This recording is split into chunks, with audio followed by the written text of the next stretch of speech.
So Kenyans, this is how Uhuru Ruto fixed us. And before I tell you how, I must start by warning some of you. You must stop sanitizing Uhuru Kenyatta. In the recent past, I have come across social media posts and videos of people trying to sanitize Uhuru Kenyatta. They are whining about how, quote unquote, Uhuru Kenyatta want us as Kenyans. So I want to warn you Kenyans, do not bring your emotions in matters of national importance. Don't dare, do not try. Uhuru Kenyatta is as evil as William Ruto. And if there is any warning he ever gave us, it wasn't about you as a Kenyan. It was about him preserving his power. It was about him trying to stop another evil person from dominating us. So he wanted to continue dominating us. You understand? So you must stop that stupidity of telling us how Uhuru Kenyatta wants us. Kenyans have a very short memory. So you've all forgotten how Uhuru Kenyatta filled rivers with bodies of Kenyans. The Nairobi city mortuary was always full during the tenure of Uhuru Kenyatta because of extrajudicial killings, looting, the corruption in his government. And now you are telling us how he wants us. Want who? Uhuru Kenyatta belongs to kamiti, just like William Ruto and his UDA thugs. So let me get back to the topic. This is how Uhuru Kenyatta and William Ruto fixed us and put us in a very serious and dangerous situation, which our we are not careful, if we continue solving our problems using emotions, like how you guys are trying to fall for Ruto's distraction and petty political fights with his deputy, it might take us a very long time to get out of this dangerous situation which Uhuru Kenyatta and William Ruto put us. And this is how they fixed us. I am talking about the debt question. The loans which Uhuru Kenyatta and William Ruto took, which Uhuru Kenyatta and William Ruto borrowed between 2013 and 2022. First of all, they did this against our public finance laws as stipulated in chapter 12 of our constitution about public finance.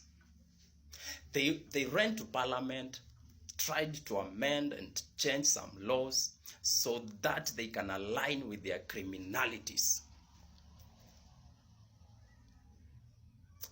And this is what they did. From Eurobond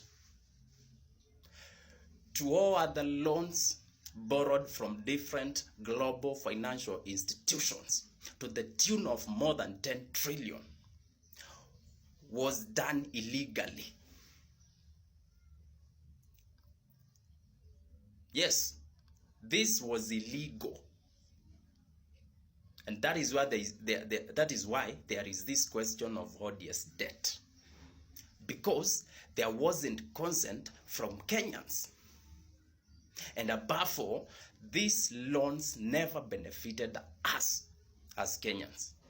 And that is why we talk about odious debt. But before that, this is another issue. You see, the Constitution tells us that you can only borrow for development purposes. You can only borrow to fund or to start a development project. But what did Uhuru and Ruto do?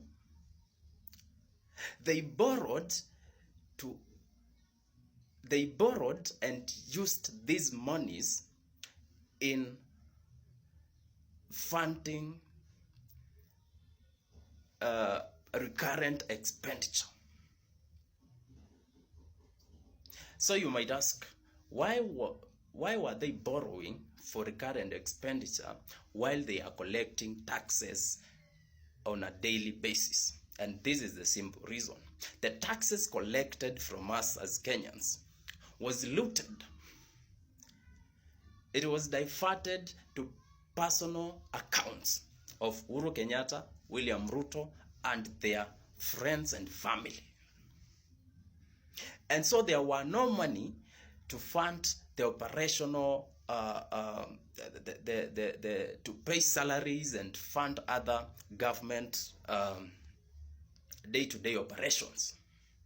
And so they had to borrow to use this money in paying salaries and allowances and other so many expenses. And that alone is enough to tell you the debt we are now repaying is odious debt.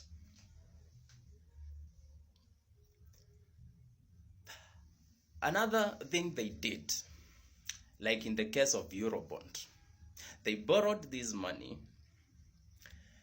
and this is according to the treasury documents. This money never came to Kenya. They went to London and divided this money among different politicians in the Uhuru Ruto regime. And that is how we lost billions,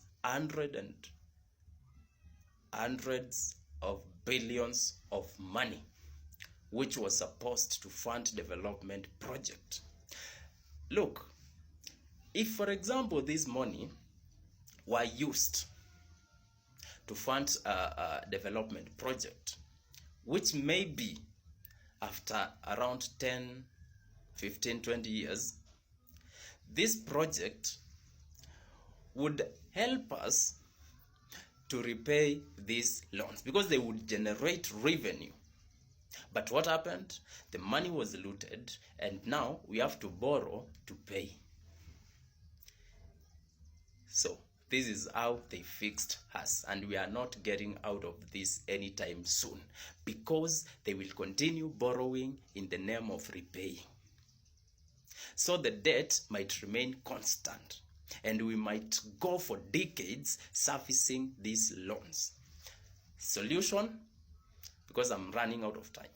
The solution is simple. We must destroy the current system, fragment each and every individual involved and send them to kamiti and force them to return this money so that we can use these monies to pay the debts and fund development projects in this country.